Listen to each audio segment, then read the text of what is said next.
एक ऐसा कोर्स जिसको करने के बाद में बेरोजगार रह जाते हैं, एक ऐसा कोर्स जिसको करने के बाद में हमें बहुत कम सैलरी मिलती है, एक ऐसा कोर्स जिसको करने के बाद में कोई स्कोप नहीं है, एक ऐसा कोर्स जिसको करने के बाद में गालियां मिलती है, एक ऐसा कोर्स जिसको करने के बाद में कोई तालियां नहीं बजती, एक ऐसा कोर्स जिसको करने के बाद में हर प्रकार के ताने सुनने पड़ते हैं, वो है बैचलर इन फार्मेसी।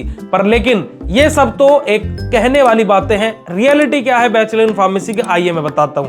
देखिए, बी फार्मा यानी कि बैचलर इन फार्मेसी एक ऐसा कोर्स है जिसको करने के बाद में हम लोग रजिस्टर फार्मासिस्ट बन सकते हैं। और रजिस्टर फार्मासिस्ट अगर जो हम रजिस्ट्रेशन के लिए अप्लाई कर देते हैं तो उसके बाद में हम अलग अलग फार्मा सेक्टर की गवर्नमेंट वैकेंसीज आती रहती हैं, जैसे कि आर्मी फार्मासिस्ट की वैकेंसी आई हुई है, रेलवे फार्मासिस्ट में वैकेंसी आती है, सिपाही फार्मासिस्ट की वैकेंसी आती है हमारी, है ना, एयरफोर्स फार्मासिस्ट की वैकेंसी आती है। तो ये सब वैकेंसीज हमारी निकलती रहती है। ड्रग इंस्पेक्टर बन सकते हैं, जो कि सेंट्रल और स्टेट दोनों लेवल के हमारे वैकेंसीज हमारी आती है। तो भाई बैचलर इन फार्मेसी करने के बाद में स्कोप क्राइटेरिया हर एक फील्ड में है, पर लेकिन दिक्कत क्या है? दिक्कत सबसे बड़ी है स्टूडेंट के अवेयरनेस की।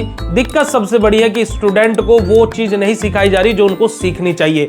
तो मैं यहां पर एक ही बात बोलूंगा कि कमी स्टूडेंट्स की नहीं है, कमी फील्ड की नहीं है, कमी है यहां पर जो इस फील्ड में बैठे हुए हैं, इस फील्ड को जो हैंडल कर रहे हैं। ठीक है जी। और यही मैं बात पहले भी बोल चुका हूं और यही बात मैं आपको अभी भी बोलूंगा कि अगर जो लोमड़ी अंगूर ना खा पाए तो वो अंगूर को खट्टा ही बताती है। बाकी आप सभी लोगों के क्या है बैचलर इन फार्मेसी को लेकर के कमेंट सेक्शन में कमेंट करके जरूर बताइएगा। और क्या आप लोग अगर जो बी फार्मा कर रहे हो या डी फार्मा कर रहे हो तो आप सभी लोगों को प्ले स्टोर से बीएससी फार्मेसी का ऐप डाउनलोड कर लेना चाहिए, क्योंकि वहां पर आपको लाइव क्लासेस के थ्रू कोर्सेज के अंदर पढ़ाया जाता है। तो फटाफट जाइए प्ले स्टोर से बीएससी फार्मेसी ऐप डाउनलोड कीजिए। All the very best.